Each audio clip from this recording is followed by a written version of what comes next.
धन संपदा लक्ष्मी खूब कृपा दृष्टि बनाकर रखे। दीपावली के द्वितीय दिवस में भगवान गिरि गोवर्धन नाथ जी के पूजन का महत्व हमको बताया गया। आप सभी के यहाँ गाय के गोबर के गोवर्धन जी बनते हैं और उनका पूजन हम सब करते हैं, पर इस पूजन का जो प्रमाण दिया गया, इस पूजन की जो महत्वता बताई गई, इस पूजन की जो श्रेष्ठता कही गई, वो हमें प्राप्त होती है श्रीमद् भागवत से।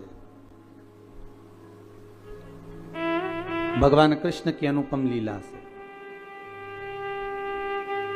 कि जिस समय भगवान कृष्ण ब्रजमंडल में भ्रमण कर रहे हैं, पूरे ब्रजमंडल में घूमते घूमते भगवान कृष्ण आज सारी ब्रजवासियों के यहाँ, गोपियों के यहाँ मिलते हुए आ रहे हैं, तो भगवान सारे ब्रजवासियों के यहाँ जब पहुंचे तो ब्रजवासियों से मालूम करा कि आखिर कारण क्या है जो आपके यहाँ इतना पकवान बन रहा है, इतनी मिठाई बन रही है, इतना इतना साज सजाया जा रहा है। जैसे कल आपसे कोई पूछता, या एक दिन पहले आपसे 2 दिन पहले कोई पूछता दीपोत्सव के पहले कि साहब आपने इतना सारा गुजिया बनाया है, पपड़ी बनाई है, खाजा बनाया है, मठरी बनाई है, खुरमे बनाए हैं, खूब सारा सामान तैयार कर कर रखा है आपने, तो ये किसके लिए रखा? तो आप अपने छोटे छोटे बच्चों से कहते हो कि जरा शांति रखो, इसको दीपावली पर तुम्हें प्रसाद में मिल जाएगा। ये पपड़ी, ये गुजिया, ये मठरी, ये बालूशाही आपको मिलेगी जरूर, पर दीपावली का पहले पूजन हो जाए उसके बाद दिया जाएगा। मतलब लक्ष्मी जी के लिए हमने सारी तैयारी करी। और अगर सारे ब्रजवासियों से भगवान कृष्ण पूछ रहे हैं, ब्रजवासियों ने ये नहीं कहा कि हमने लक्ष्मी पूजन की तैयारी करी है, ब्रजवासी तो ये कह रहे हैं कि हमारे यहाँ इंद्र की पूजन होती है और वो इंद्र के पूजन होती है, तो हम उस इंद्र के पूजन के लिए इतना सारा पकवान तैयार करें। हमने जो इतना सारा भोग तैयार करा है, इतना सारा पकवान तैयार करा है, ये इंद्र की पूजन के लिए करा। तो भगवान कृष्ण ने सारे ब्रजवासियों से बात करते करते करते करते पूछते पूछते तब एक बुजुर्ग, एक बूढ़ी माता के पास पहुंच गए। एक बूढ़ी मां के पास जाकर पूछा, मां आप बताओ कि इतना सारा पकवान क्यों तैयार किया जा रहा है? ये इतना सारा भोग किसके लिए तैयार किया जा रहा है? तो महाराज वो बूढ़ी मां कहती है, अरे कान्हा तुमको नहीं मालूम क्या, अपने यहां दीपावली के इस पावन अवसर पर, अब दीप उत्सव के पावन अवसर पर हम इंद्र की पूजन की तैयारी कर रहे हैं। अच्छा, तो इंद्र के पूजन क्यों? तो कहा वो लक्ष्मी देता है, जल बरसाता है, और जल वृष्टि होती है ना, तो उस जल वृष्टि के बल पर हमें कुछ फसल प्राप्त होती है, चारा प्राप्त होता है, जिससे गौएं चरती हैं, और वो गाय जो चरती है ना, उसका जो दूध मिलता है, उस दूध से हम मक्खन बनाकर अपना यापन करते हैं। भगवान कृष्ण कह रहे हैं, माता जी, ए बूढ़ी मां, अगर देखा जाए तो गौएं तो गोवर्धन पर्वत पर चलती हैं, गौएं तो गोवर्धन पर्वत पर चढ़ती हैं, और वहां की जो दूबा है, घास है, उसी को तो पाती हैं। अरे मां, अगर मान लो गिरि गोवर्धन नाथ नहीं होते, गोवर्धन बाबा नहीं होते, तो तुम्हारी गौओं को भाग कहां से मिलता, और वो दूध कहां से देती, वो मक्खन कहां से देती? मेरे ठाकुर ने इंद्र की पूजन को ये नहीं कि बंद करवाया, मेरे ठाकुर ने तो केवल इतना कहा है कि प्रकृति रहेगी, अगर नदी, तालाब, पहाड़, पर्वत ये रहेंगे तो हमारा भी जीवन यापन सही चलता रहेगा। तो नाथ जी की आंखों में जल भर गया, और जल भर कर श्री हनुमान जी से बोले, हनुमान तुम राम काज के लिए मुझे लेकर जा रहे थे, पर तुमने मुझे बीच मार्ग में रख दिया है। अगर मुझे भगवान नहीं मिले तो हे हनुमान, मैं तुम्हें श्राप दे दूंगा कि तुम्हारी भी सेवा करने वाला बीच मार्ग में रह जाएगा। हनुमान जिसको मिलाने के लिए लेकर आए हो, कम से कम एक बार उसका दर्शन तो करा देते, एक बार उससे मिला तो देते। हनुमान जी की आंखों में जल भर गया। हनुमान जी महाराज ने राम जी से जाकर कहा, नाथ, वो गोवर्धन पर्वत तो मुझे श्राप दे रहा है, गोवर्धन नाथ जी की वो कंदराएं मुझे श्राप दे रही हैं। बाबा राघव जी, हे प्रभु जी, आप बताओ मैं क्या करूं। भगवान राम जी ने कहा, गोवर्धन पर्वत से जाकर कहो तुम चिंता मत करो, अभी त्रेता के अंतर्गत तुम्हें लेकर आ रहे थे, तुम विश्राम करो इसी जतिपुरा में, ब्रजमंडल में। जब भगवान राम का अगला अवतार होगा कृष्ण अवतार, तब स्वयं भगवान कृष्ण, आप जो प्रतीक्षा कर रहे हो, जो बाट जो रहे हो, जो इंतजार कर रहे हो, भगवान स्वयं राम कृष्ण का अवतार लेकर आएंगे और भगवान कृष्ण बनकर आकर आपकी पूजन करेंगे। देखिए, शिव महापुराण में भी पहले वर्णन किया कि आप अगर इंतजार कर रहे हो, आप भगवान की बाट जो रहे हो, इंतजार कर रहे हो, प्रतीक्षा कर रहे हो, विश्वास रखकर भगवान का भजन कर रहे हो, एक दृढ़ता बनाकर, एक भरोसा रखकर, विश्वास रखकर, दृढ़ता रखकर अगर भगवान की भक्ति में डूबे हो, तो ये पक्का है, आज नहीं तो कल मेरा महादेव, मेरा ठाकुर, मेरा राम, मेरा कृष्ण आपको मिलेगा जरूर, प्राप्त जरूर होगा।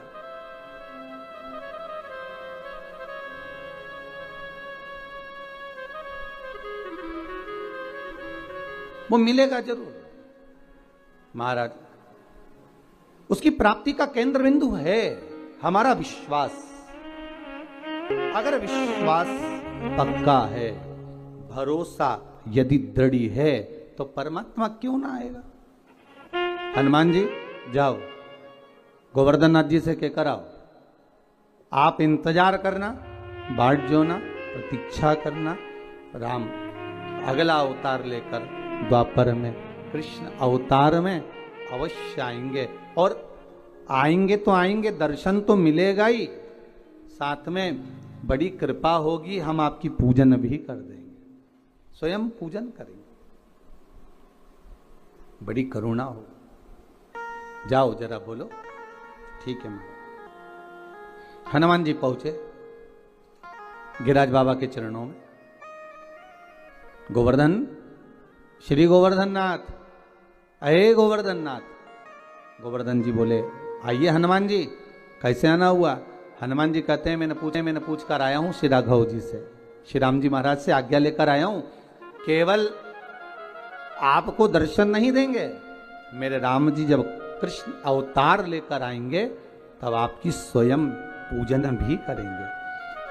शास्त्र कहता है, विश्वास रखने वाला, प्रतीक्षा रखने वाला, दृढ़ता रखने वाले के लिए भगवान केवल खाली हाथ नहीं आते, कुछ ना कुछ देकर ही जाते।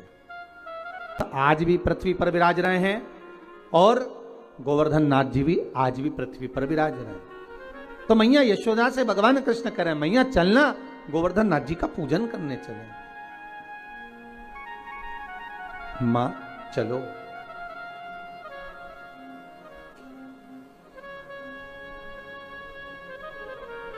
मां चलो गोवर्धन नाथ जी का पूजन करने।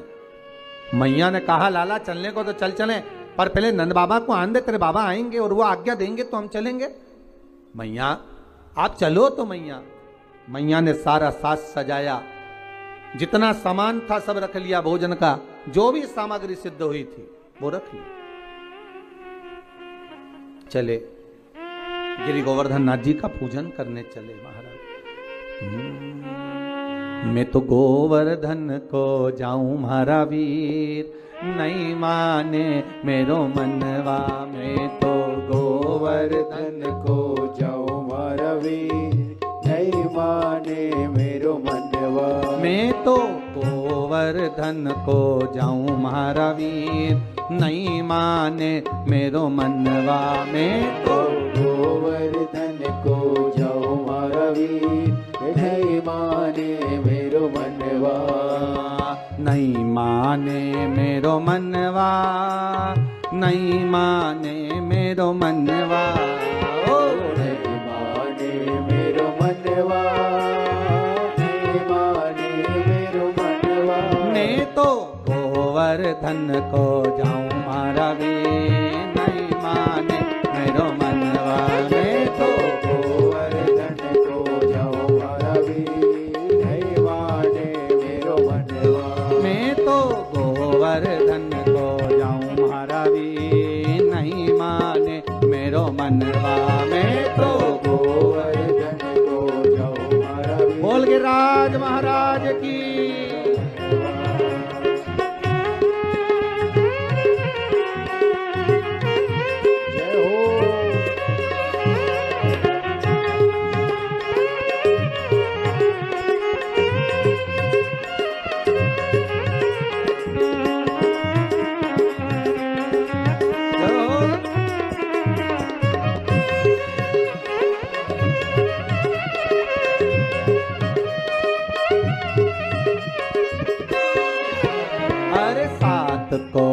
की करूं परिक्रमा, 7 कोस की करूं परिक्रमा, ओ 7 कोस की करूं परिक्रमा, 7 कोस की करूं परिक्रमा। मैं तो मानसी गंगा नहाऊं मारा भी नहीं माने मेरो मनवा, मैं तो मानसी गंगा नहाऊं मारा भी नहीं माने मेरो मनवा, मैं तो गोवर्धन को जाऊं मारा भी नहीं माने मेरो मनवा, मैं तो गोवर्धन को जाऊं मारा भी नहीं माने। बोल गिरिराज महाराज की जय।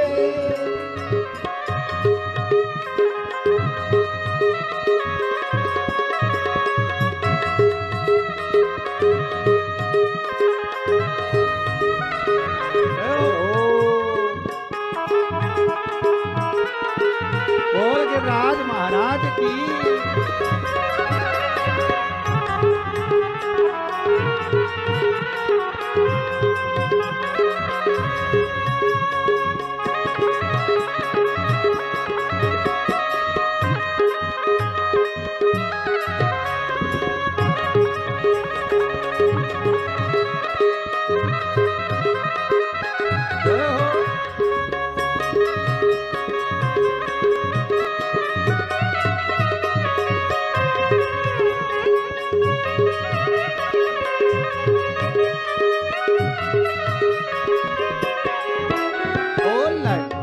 पेड़ा और जलेबी, लड्डू पेड़ा और जलेबी, अरे लड्डू पेड़ा और जलेबी, लड्डू पेड़ा और जलेबी, मैं तो 56 भोग लगाऊं अभी नहीं माने मेरो मनवा, मैं तो 56 भोग लगाओ मारा भी नहीं माने मेरो मनवा, मैं तो गोवर्धन को जाऊं मारा भी नहीं माने मेरो मनवा, मैं तो गोवर्धन को जाऊं मारा भी नहीं माने मेरो मनवा, नहीं माने मेरो मनवा, नहीं माने मेरो मनवा, मैं तो गोवर्धन को जाऊं मारा भी नहीं माने मेरो मनवा, मैं तो गोवर्धन को जाऊं मारा भी नहीं माने मेरो मनवा, मैं तो गोवर्धन को जाऊं मारा भी नहीं माने मेरो मनवा, तो गोवर्धन को जाऊं मारा भी नहीं माने मेरो मनवा। जय हो।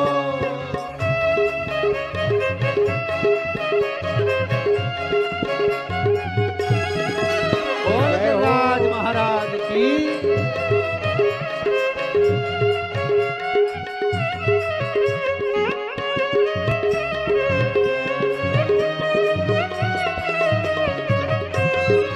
जय हो।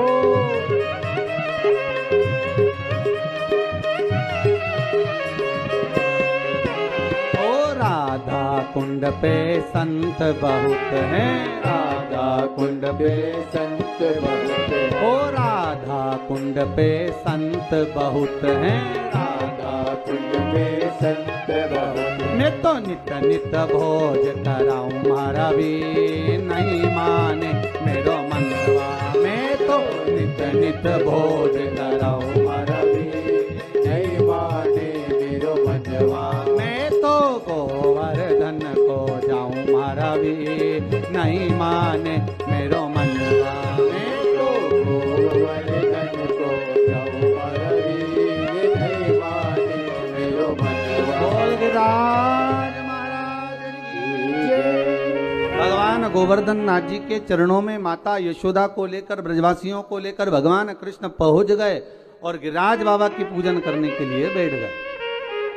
अब ध्यान दीजिएगा महाराज, यहां पर भगवान कृष्ण गोवर्धन नाथ जी के सामने सारी सामग्री लेकर जो जो बनाकर लाए थे सब रख दिया और सब रखकर हाथ जोड़कर बैठ गए। अब भगवान सारे ब्रजवासी आपस में बात कर रहे, इस पत्थर में से कोई देवता निकलेगा, पर्वत में से कोई देवता निकलेगा। अब देवता कैसे निकले? सारे ब्रजवासी बात करने लगे, ये नंद बाबा का छोरा ने तो पूजन करा दी, पर इसमें से कोई देवता निकलेगा ही नहीं। इंद्र होते तो अभी तक खाकर चले जाते, भोजन कर कर चले जाते। जब भगवान प्रकट ही नहीं हो रहे, भगवान कृष्ण ने हाथ जोड़ा, हे गोवर्धन बाबा बड़ी कृपा करिए दयालु दाता, आइए प्रकट होइए, ब्रजवासी आपके लिए इतना सामग्री बनाकर लाए हैं, आप पाइए। भगवान कृष्ण का तो कहना ही था, भगवान कृष्ण का ही एक अंश अवतार गोवर्धन पर्वत में से प्रकट हो गए गिरिराज बाबा। हजारों हाथ कर लिए, भोजन करना प्रारंभ करा। जैसे ही भोजन करना प्रारंभ करा, सारे पात्र खाली होने लगे, ब्रजवासी आपस में बात करने लगे। हे भगवान, बड़ा गजब हो गया। इंद्र था तो भोजन करने के बाद थोड़ा छोड़कर भी जाता था, ये तो पूरे की पूरे बर्तन की बर्तन निपटा दे रहा है, ये तो सब खाया जा रहा है, सारा पाया जा रहा है। भगवान कृष्ण ने शब्द सुना तो भगवान हाथ जोड़कर बोले, हे गोवर्धन नाथ दादा कृपा करिए बाबा, इन ब्रजवासियों के लिए थोड़ा सा प्रसाद छोड़ दीजिए। गोवर्धन नाथ जी ने आवाज कर कर कहा, आकाशवाणी कर कर कहा, सुनो कृष्ण, इन ब्रजवासियों ने मेरे को खाने से रोका है, इसलिए आज के बाद मैं केवल भाव से जीवने के लिए आऊंगा। और महाराज तब से मेरे गोवर्धन नाथ भाव से जीवते। आप भी अपने घर में जब भोग लगाते हो, एक कटोरी सामग्री बनाकर भगवान के सामने रख दो और एक कटोरी सामग्री बनाकर अलग रख दो। दोनों में जो स्वाद होगा, जो भगवान के सामने रखी है उसका स्वाद अलग होगा, जो अलग से रख दी फ्रिज के ऊपर, फ्रिज के अंदर, उसका कोई स्वाद नहीं है, पर भगवान के सम्मुख में जो पहुंच गई उसका स्वाद बढ़ गया। भंडारे की पूड़ी, भंडारे की सब्जी घर में बनाकर खाओगे वो आनंद नहीं आएगा, पर वही सब्जी भंडारे की प्रसाद की पाओगे उसका स्वाद बढ़ जाएगा महाराज, क्योंकि उसमें भगवान पा लेता है, भाव से पाता है, भाव से। महाराज अब भगवान कृष्ण ने जो ब्रजवासियों के साथ में मिलकर गोवर्धन नाथ जी का पूजन किया है, आज ही के दिन गिरिराज पूजन के दिन, दीपावली के दूसरे दिन जो गिरिराज बाबा का पूजन किया गया, वही गोवर्धन पूजन की कथा आज चल रही है, वही गोवर्धन चरित्र। जरा ध्यान दीजिएगा, गोवर्धन पूजन के दिन जो भगवान कृष्ण ने ब्रजवासियों के साथ मिलकर भगवान कृष्ण को भोग लगाया, गोवर्धन नाथ जी को भोग लगाया, वो 56 भोग नहीं था, वो अन्नकूट था। इसलिए आज भगवान गोवर्धन नाथ जी का अन्नकूट महोत्सव का एक आनंद है। इस शिवलिंग से ज्यादा प्रबल शिवलिंग रहेगा हनुमतेश्वर शिवलिंग। कौन सा शिवलिंग? हनुमतेश्वर, जो हनुमान जी महाराज ने स्थापना करी है महाराज रामेश्वर में, उत्तर दिशा की ओर वो स्थापना। आप लोग अगर वहां जाके पूछेंगे कि हनुमान जी ने जिस शिवलिंग की स्थापना करी थी वो कहाँ है, तो गाड़ी वाला आपको लेकर जाएगा, दर्शन कराएगा उस शिवलिंग। बस अंतर दोनों में इतना है, रामेश्वर शिवलिंग पर गंगा जी का जल चढ़ता है और हनुमतेश्वर शिवलिंग पर आपके घर से ले जाई हुई बेलपत्र चढ़ती है। कहां से ले जाई हुई? घर से। तो कहोगे महाराज वो तो मुरझा जाएगी, चूर चूर हो जाएगी। तो जो विद्वान लोग रहते हैं वो अपनी एक पुस्तक अपनी बैग में रखते हैं, उस बैग के अंदर एक बेलपत्र को सीधा रख लेते हैं, उसको जड़ लेते हैं और उसी बेलपत्र को फिर निकाल कर वहां दी जाती है, जो हनुमतेश्वर शिवलिंग पर समर्पित होती है। कहते हैं जिस घर की बेलपत्र हनुमतेश्वर शिवलिंग पर समर्पित होती है, उस घर में कभी किसी की अकाल मौत नहीं होती। मंदिर में जाकर देखा है, भगवान के मंदिर में जाकर कहते हैं भगवान लक्ष्मी दे दे। ईमानदारी से बोलना, तुम्हारे घर पर आके कोई कह दे कमला दे दे, तुम जूता लेके भागो कि नहीं भागोगे? अरे बोलो सरी मेरी वाइफ को मांग रहा है, शर्म आती तेरे को? रत्ती भर भी हम डायरेक्ट भगवान से करें भगवान लक्ष्मी दे दे। भगवान को भी कितना बुरा लगता होगा, एक ही पत्नी, बस इसी को दुनिया के लोग मांगते, कभी नहीं कहते कि तू चल, कोई नहीं कहता कि भगवान से कि तुम चलो, पर जो मांग रहा है केवल एक ही बात कहता, लक्ष्मी दे दो, लक्ष्मी दे दो। भगवान भी कहता है, एक बार लक्ष्मी को भी अहंकार आ गया, लक्ष्मी जी बोली प्रभु देखा मेरी सत्ता देखी, दुनिया में कोई काम नहीं सरकता मेरे बगैर, भगवान के हो देख मुर्दा जा रही है। तो लक्ष्मी जी बोले इसमें कौन सी बड़ी बात है, अभी देखो सब भागेंगे। लक्ष्मी जी ने ऊपर से सोने की मुद्रा पटका दी, जो नीचे पट की मुद्रा है सब लेके भाग गए, सब लेने के लिए भागे। भगवान से लक्ष्मी जी बोली देखी मेरी सत्ता, भगवान के काय की सत्ता, वो देख मुर्दा, उसकी तो छाती पे पड़ी, वो ऐसा कैसे पड़ा, वो तो उठाएगा, उसने कहा उठाया, तो क्या वो तो शव है, वो तो बॉडी है, वो शव क्या लक्ष्मी उठाएगा, वो पैसा उठाएगा। तो भगवान बोले यही तो बात है लक्ष्मी, जब तक मैं उसके शरीर में हूं तब तक तेरा सम्मान है, जिस दिन मैं शरीर से बाहर हूं उस दिन कोई तेरा सम्मान नहीं। फिर वही वाली बात आ गई, एक व्यक्ति ने पूछा गुरुजी ये 3 चीजें किसी के मरने पर फेंकी जाती है, एक फूल, मखाना, पैसा, फेंकते हैं इधर कि नहीं फेंकते? कहीं गाँव में देखा होगा आप लोगों ने, फूल, मखाना, पैसा, राम नाम सत्य, खेकर फेंकते हैं। क्या कहकर फेंकते हैं? राम नाम, अच्छे से बोलो, हाँ अपने मरने के बाद अपन बोल ही नहीं पाएंगे, आज बोल लो।